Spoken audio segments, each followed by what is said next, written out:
So, it came to my attention that a lot of my videos have been lists. Top 10 so-and-so, 5 ways of this. And not that there's any problem with that, but I would like to do something else. Something a bit different. Something that I never really thought of. So all I could think of off the top of my head was just to make a quick video about my first proper game, my Frederick Fox Food Finder. It wasn't a medium molecule stream, and I was well happy about that. So I'm just going to take you behind the scenes, sort of, and look at how it works, what I learned, what I'll do differently, and yeah, something a bit different on my channel, so I hope you enjoy. Right, so Frederick Fox Food Finder. I won't play through it. I might play the tutorial actually, just to give you a small glimpse of the game.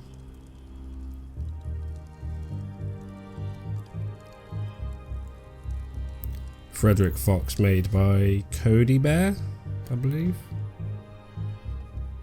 So this animation, or this stuff, is all like pre-made. I didn't do any of the walking animations or anything, or the jumping.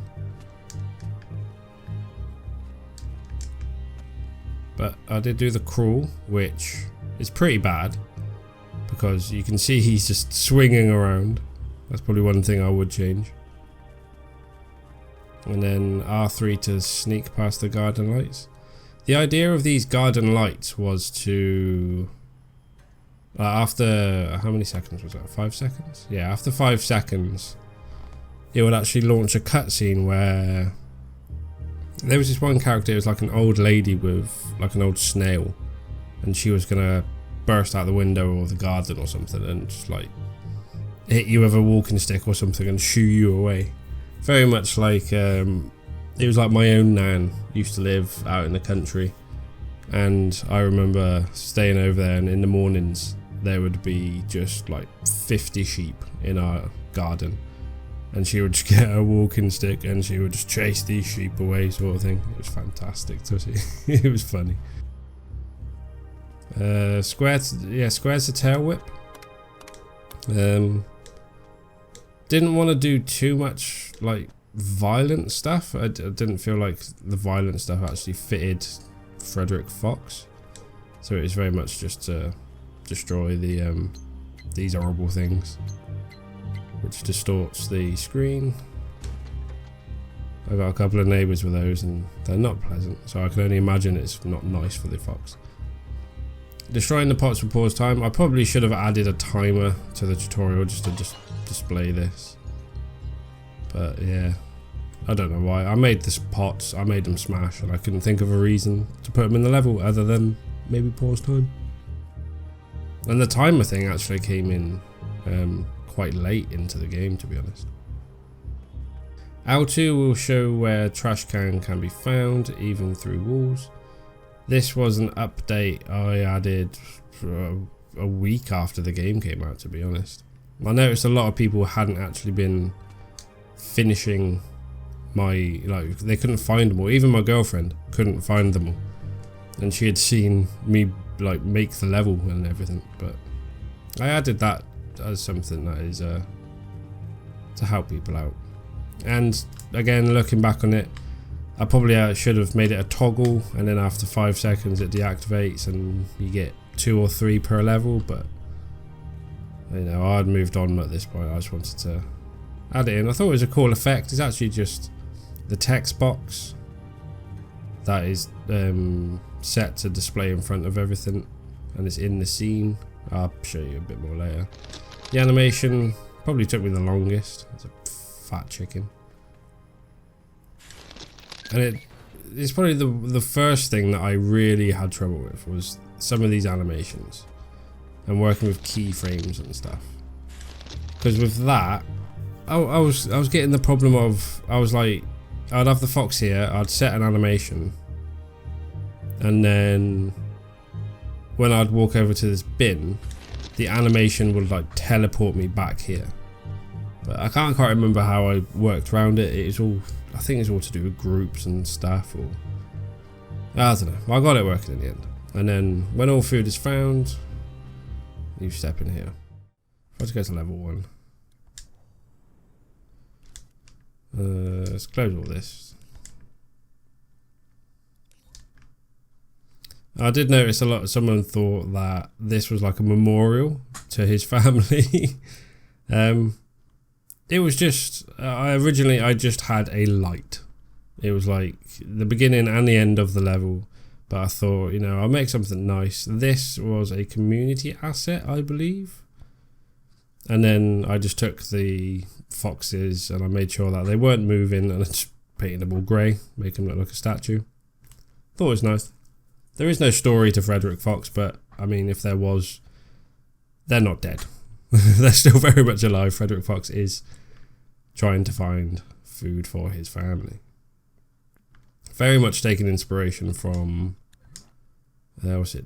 Captain Toad Treasure Tracker. This was my kind of half-assed attempt at something along those lines. It's a studio line. So a lot of this I didn't do. Did I do Blink? I don't think I did. I may have, playing around a bit. Kill, that's when, I think that's for, again, you don't actually die, but when this angry bear comes flying out the window. Can we play it in pause? No. He bursts out the window and the camera shakes and stuff and his arms go up and down and whatnot. But that, is there a tag in there? It activates a tag. I know it says kill, but it's basically, it will just teleport you back here to the checkpoint. And it's the same, I think that's the only hazard in this level, because it's level 1. Didn't want to make it too hard. Just wanted to teach you the basics. But most of it, I don't know what this is. Runoff. See, the problem with coming back after like a month of making all this is that I can't quite remember what all this does. So as far as a behind the scenes video goes, this isn't going to be very, this is going to be mostly me trying to remember what I did. And to be fair, this was, being my first level, my first game, this was essentially me learning what everything does. So what's this microchip?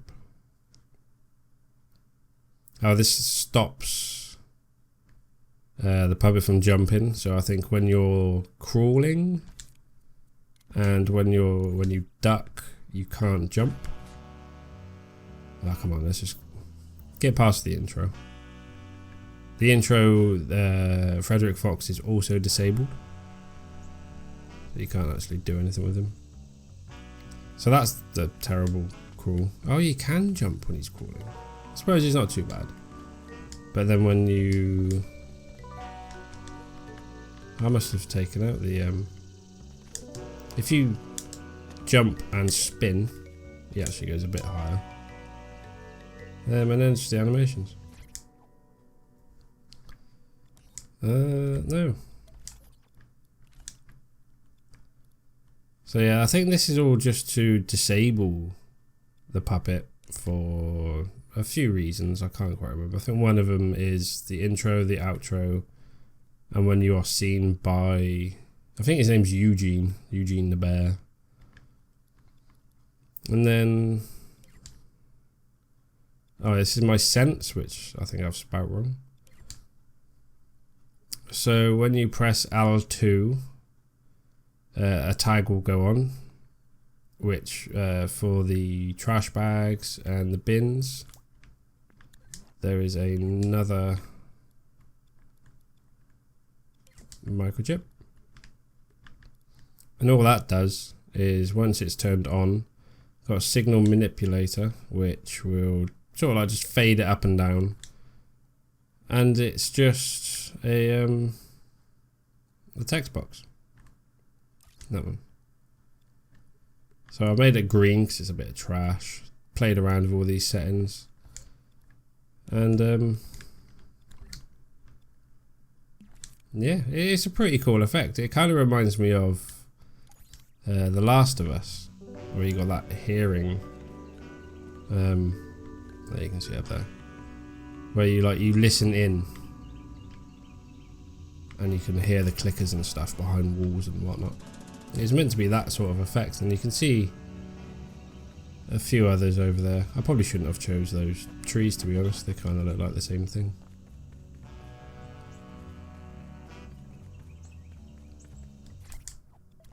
So that was the sense. I was quite happy with that. I probably should have had that from the beginning.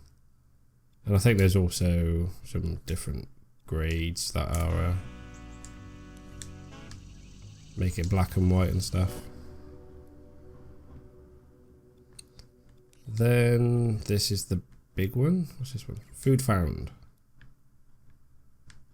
Ah, yeah. So originally this was it was a toggle. So you turn it on and off with triangle, I believed it was. But then I saw a few videos where people were playing it and they didn't realize or didn't know how many were left or how many they had to find. So I think I'll be honest, my tutorial wasn't fantastic. I'll probably redo that if I could. So with food found,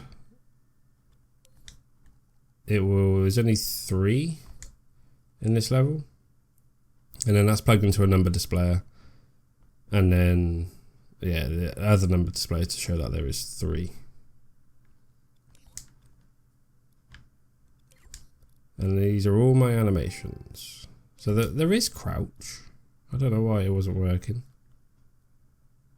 You press circle and it will... It's the wrong button. And he will crouch.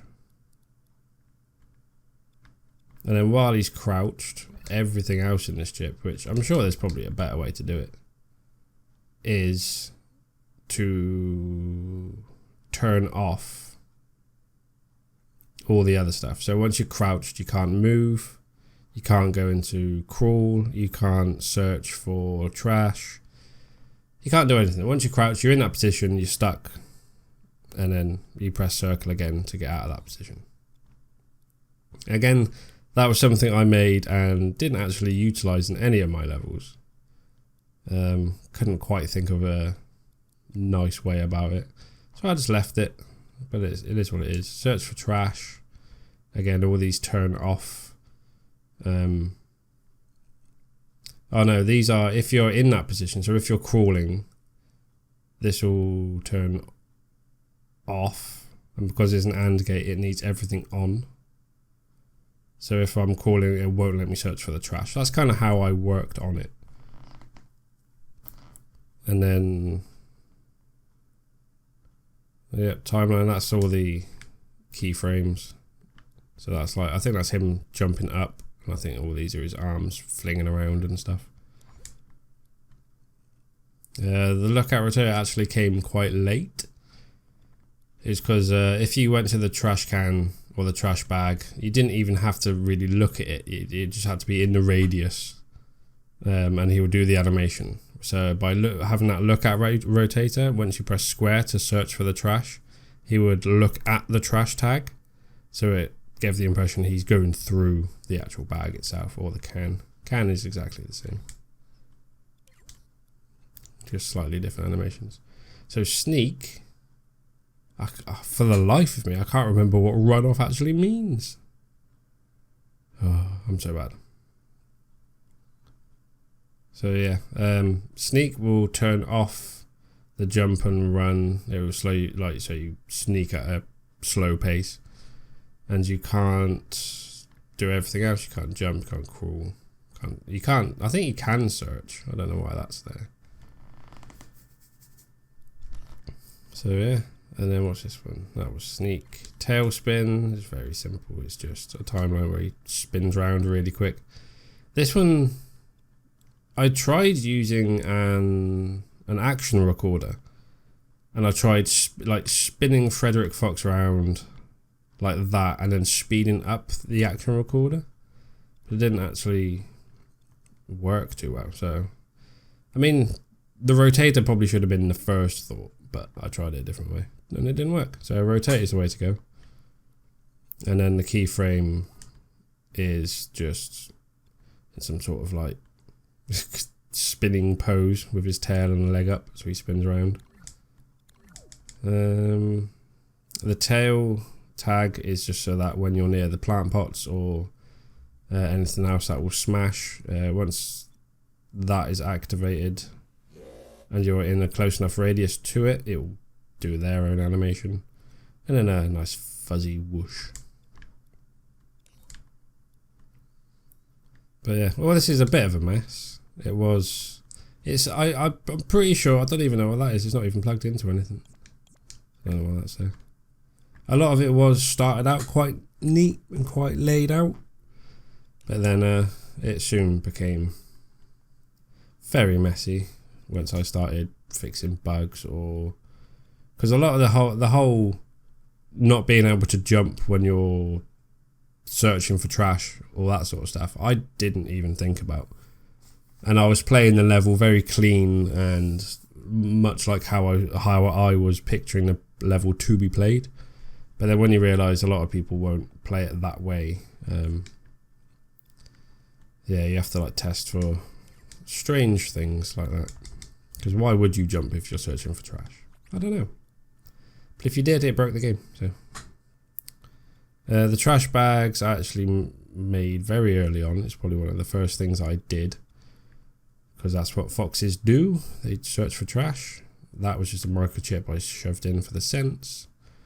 So when the fox is close enough to the bag, as you can see in this area, if you press square, it will activate a tag called search, which will activate this, which will activate the action recorder, which I think shrinks down the bag, so it actually shrinks before it gets destroyed. Yes, so it will play the action recorder of it shrinking. It will get destroyed, and then it will emit just some flecks that are just going mental to give the impression of rubbish going everywhere, and some noises. And there is actually 2 bags in here, if I remember right. Oh no, there's not. I must have made it differently. So it actually emits the bag that is left after you've searched for it. Ugh. Probably should have thought ahead when making this video. Should have made some sort of little level where I can just show you and test everything, but never mind. So the plant pot smashes, pauses time, and this will do that. As you can see, it shrinks and it leaves this bag of like rubbish and cans and stuff. And that's the plant pot. The plant pot actually, let's rewind. How did I do this? I think it's invisible. Yeah. So all I did, instead of emitting it or anything, because I was having trouble with emitters for quite a while, and it turns out, say like the trash bag, the trash that I emit, so that all the flecks go crazy, I wasn't grouping them. So the object that was emitted wasn't in the group. So when it came to saving the object and putting it into a new level or copying and pasting and stuff, I was having real trouble because I'd have to redo that emitter again and again. Turns out all it was that everything you emit has to be in a group on that object. So before I knew that, all I did was, instead of emitting the broken stuff, the broken soil and pot, I just made it invisible. So when the action goes through, nope. Ah, god damn it.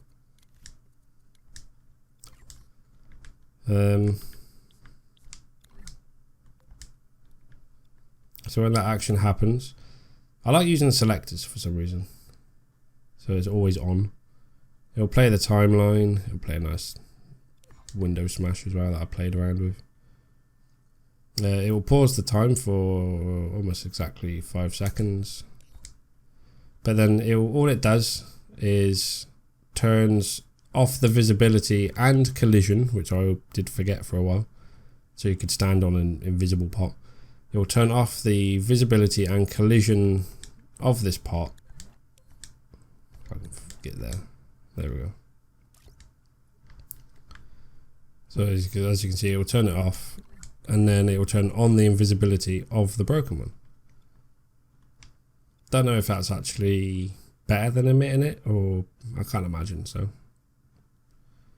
What else did we have in here?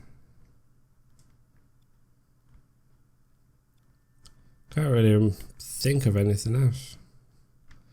Trash cans are more or less the same as the trash bags, only the lid goes wobble, wobble, wobble, wobble, and then slams back down. That was fun to make. It was actually one of the few things that I had a thought in my head of what I wanted, and I managed to make it straight away in like an hour or so. I was wow chuffed. So that's pretty much it, really. You got the light, which I stole from Ed Hardgrave, I believe his name is. I've forgotten his PSN, but he made the cat level where you have to find the exit. Works on Media Molecule. Super cool guy. Makes some amazing stuff. This was actually in his cat level, so I just kind of pinched it and reworked it to make it work with the fox. So when the fox is where is it? In this general area in front of the light will come on, and it obviously does everything here, which will play a countdown. I think it's 5 seconds timer plugged into a number displayer, and when the timer reaches 0, that one, I like to activate the kill tag, which will play a little, you'll like cut to black and then spawn Frederick back over there. And all that really does is puts like a time penalty on your score, should we say. The birds are Ed's as well. I think this is Ed's. I think the fence is probably Ed's. I took quite a lot of stuff from his neighbourhood. A load of other, I think most of this is community objects. This is my path, that's my bin. Yeah, that trash can is mine. Pathway here, the road. Apart from that, everything else is community assets. These lovely clouds, the stars, the moon. Oh, and there's my manhole cover. But the one thing I loved about learning to create was not being afraid of using community made assets, because a lot of people, like, they will enter the game and it'd be like, no, I'm gonna make everything myself, it's all gonna be me, it's gonna be my game. And that was my that was what I was gonna do, my approach to dreams. But unless you've got all the time in the world, it's very hard. And there's nothing wrong with it. So just take anything and everything from the community. So this was my first bash at like some fairly technical logic, if you could call it technical. It's basically just a randomizer and some microchips. But this is where, so how many have we got? This only goes up to J. 1, 2, 3, 4, 5, 6, 7, 8, 9. Oh, it goes up to 10. But on this level, we've only got 9 places food can be found, and Frederick needs to find 3. 3 in level 1, 5 in level 2, 10 in level 3. I think that's how it went. So once the game starts, which I think it's triggered when Frederick leaves a certain area. It should be here somewhere. Or didn't I stick on the end? Fox, yeah, there. So when Frederick leaves this general area, to give it kind of a more slightly random choice, because like you can either jump over the bush or you can come out at different times. It's completely up to the player how long they take to get out of here. I'll activate a tag, which will activate this, which will... Is that the right one? No. It's that one there, isn't it? Which will turn that off.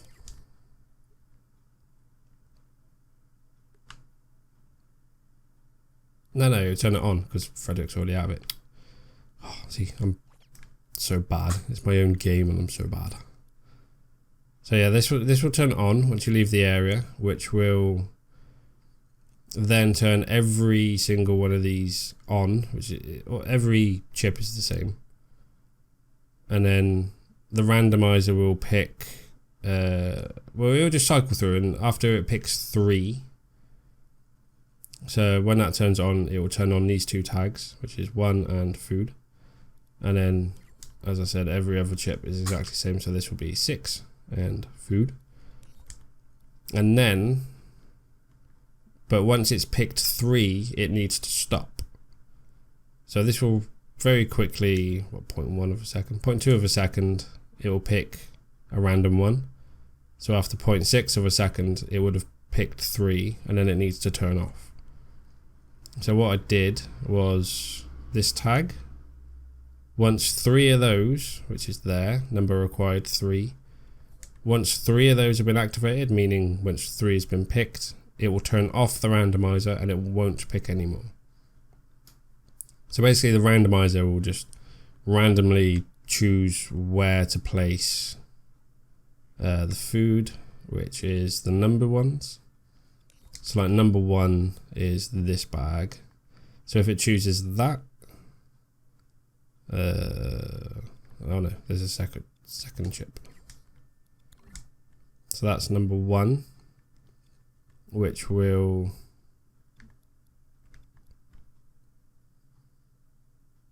activate that trigger zone.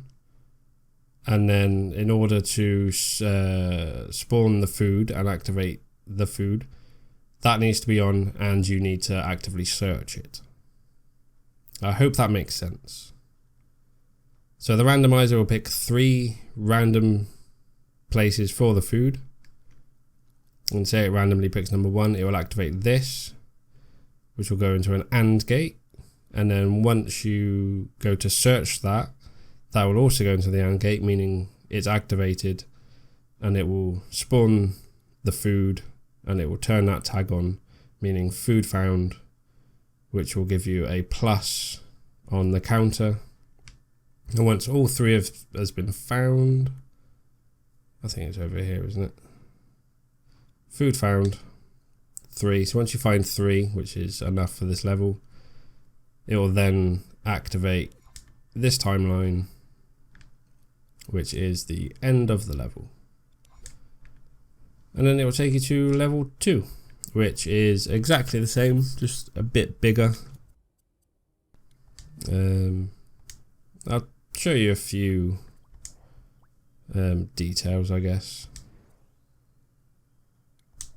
I don't think I added anything special to each level, other than there's more food, slightly bigger area to search. So you start over here.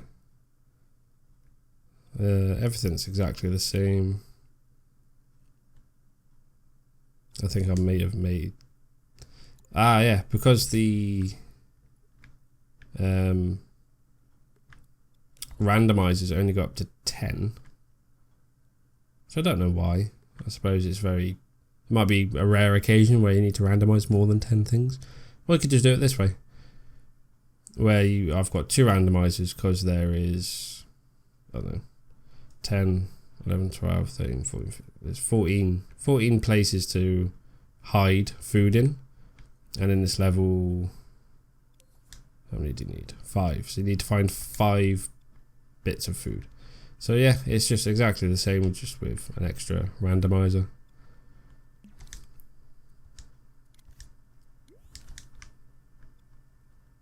There's really nothing too advanced in this. There's more trash and stuff. Some lovely graffiti that I found in the community. Lovely sack boy. Oh, and Eugene is here again. I'm not sure if Eugene's in level 3 though. He does have. I think you have to be within a certain radius. Let's just turn on the scene so it's turned on. And he snores. And you can actually hear him if you get close enough. I was going to hide some stuff on the tops. There's loads of cake. But again, it's just more of the same. At this point, I was kind of happy with what the gameplay was. Like the whole aim of the game, which was to find the trash in the level, which is obviously random every time, and get to the end as quick as possible. And someone did point out that if you only play level 3, so if you go into where you can choose the levels, if you go straight to level 3, you can start by doing this level on 0, because with each level, so like this would be, this is level, where are we? No, this one. So the time from level 2 will carry over into level 3, and then it will be added to the time that you do in level 3, which will then equal to your score. However, you can jump into level 3 and bypass sort of like the times you get from level 1 and 2 and give yourself a very short time, which is why I had to delete the times from the game. But the way around that is on level 1 I added one of these, and it will be a +1. So I think, no, it was level 1? I think it was level 1. So the basically the score will only upload if you have actually played and finished level 1. So you have to play them all in order. I think that's how it worked. I was really struggling with these variables because everyone was using them. They're extremely useful, but I couldn't figure them out. But I think I figured them out now. I think Julesy Jules has got a very helpful tutorial on it. This is just an invisible wall sort of thing that when you get close enough it'll go bright red. No, that was the right one. Oh no, yeah, I removed the invisible wall. So it does glow red to sort of tell you not to go that way. But then roadkill. But then if you actually go any further in, it will trigger roadkill, which is the checkpoint over here. And it's called roadkill simply because there's a car, and then when the car hits you, is the car actually going to come? When the car hits you, here he is, it gives off a fairly nasty thud and will spawn you over here. But yeah, that's sort of behind the scenes of my Frederick Fox game. Things I probably would do differently.